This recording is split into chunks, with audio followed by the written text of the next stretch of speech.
ने जीत दर्ज की है और वहीं पर विपक्षी दलों के गठबंधन इंडिया गठबंधन के उम्मीदवार बी सुदर्शन रेड्डी ने उन्हें चुनौती दी।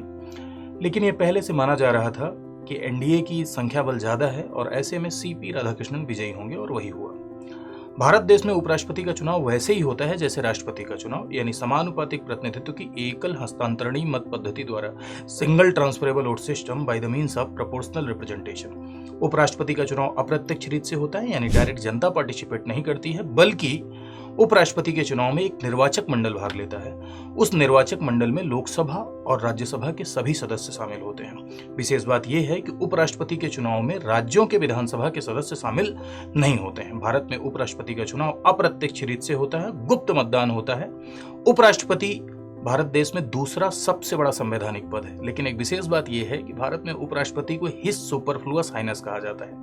ऐसा इसलिए कहा जाता है क्योंकि पद के अनुरूप उसे शक्तियां नहीं मिली हुई हैं। इतना बड़ा पद है लेकिन उस पद के अनुरूप शक्तियां कम हैं। उपराष्ट्रपति की दो ही विशेष शक्तियां हैं। एक, वो राज्यसभा के सभापति के तौर पर कार्य करते हैं, यानी राज्यसभा के पदेन सभापति होते हैं, ex officio chairman of the Rajya Sabha.